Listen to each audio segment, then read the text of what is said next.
Good morning students, welcome back for physics class.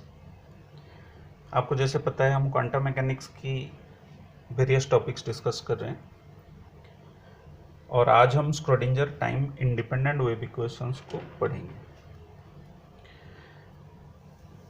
उससे पहले मैं सब्जेक्ट नेम और सारी चीज़ बता देता हूँ। सब्जेक्ट है इंजीनियरिंग फिजिक्स,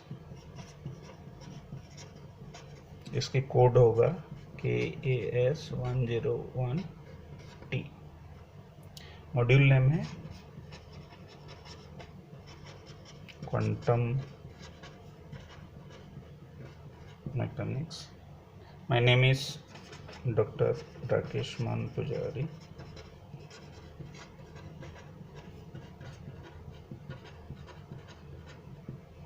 आज जो टॉपिक हम पढ़ेंगे वो है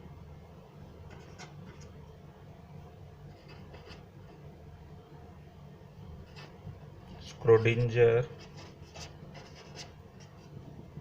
टाइम इंडिपेंडेंट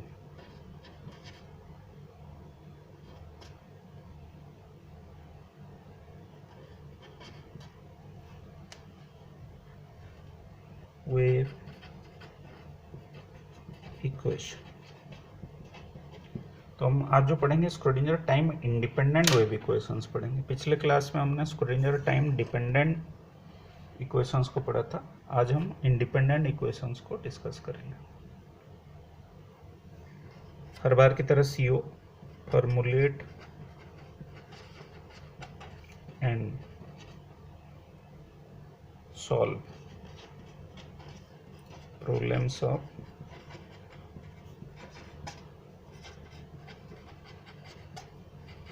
क्वांटम मैकेनिक्स। तो आज हम Schrödinger time dependent wave equations को डिस्कस करेंगे।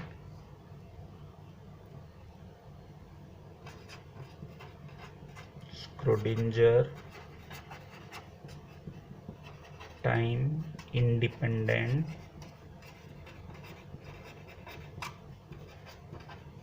वेव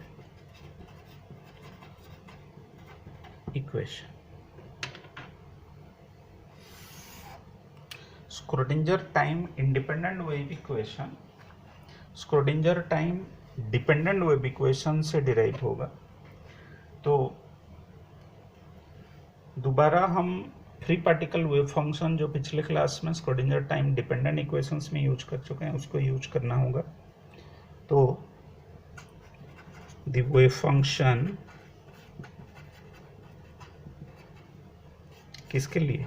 फ्री पार्टिकल, जो सबसे सिंपलेस्ट केस है उसको हम ले रहे हैं फ्री पार्टिकल। इसकी वैल्यू क्या होता है? साई, आपको याद रखना होगा, e⁻⁻ (iota/h cross et - px।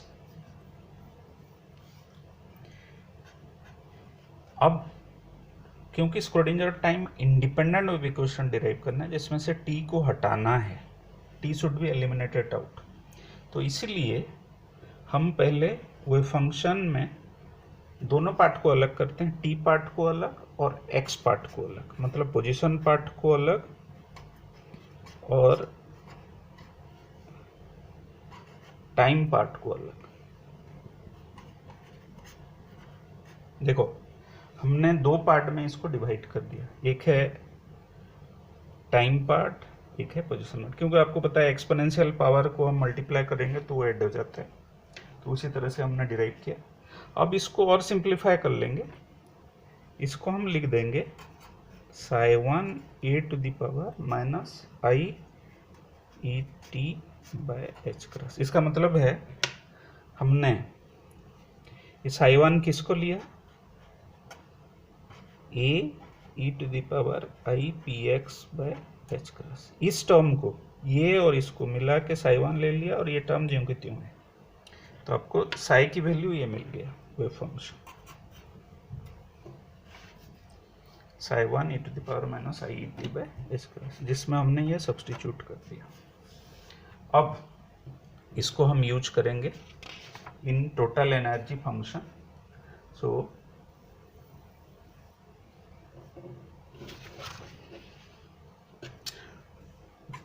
Total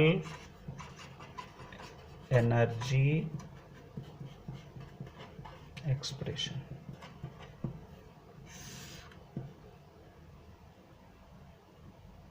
क्या होगा, पहले भी आप यूज कर चुके हैं, E psi is equal to p square by 2m psi plus U psi. Total energy, kinetic energy, potential energy. अब putting the values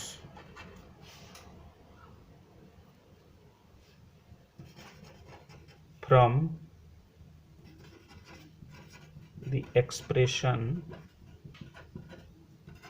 of wave function psi, formula बन जाएगा e psi 1 e to the power minus I e t by h cross is equal to minus h square by 2m e to the power minus I e t by h cross del square psi 1 by del x square plus u psi 1 e to the power minus I e t by h cross। इसमें हमने p square psi और ई साई दोनों value को हमने substitute कर दिया।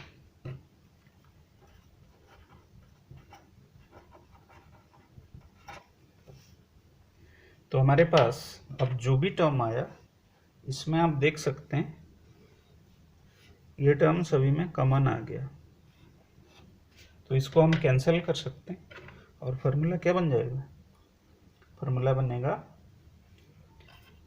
And simplifying directly हम लिख लेते हैं, सिंप्लीफाइंग फॉर्मूला आ जाएगा del square psi 1 by del X square plus twice M by H cross square E minus U psi 1 which is equal to 0। दो स्टेप बीच में हम कर सकते हैं, पहले इसको हटा देंगे, फिर रीअरेंज करेंगे और 2m bye H cross square को सभी टर्म में मल्टीप्लाई कर देंगे, तो हमें जो फॉर्मूला मिलेगा ये मिलेगा। और ये जो फॉर्मूला है ये है Schrödinger time independent wave equation, क्योंकि इसमें टाइम इन्वॉल्व्ड नहीं है। Schrödinger time independent wave equation. तो आज क्लास में हमने क्या डिस्कस किया, पहले wave function, free particle wave function को हमने लिखा, फिर उसमें टी और एक्स पोजीशन और टाइम पार्ट को अलग किया, फिर टोटल एनर्जी एक्सप्रेशन में उसको सब्स्टिट्यूट किया पी स्क्वायर से और ई साई वैल्यू के साथ, और हमें ये फॉर्मूला मिला या ये इक्वेशन मिला।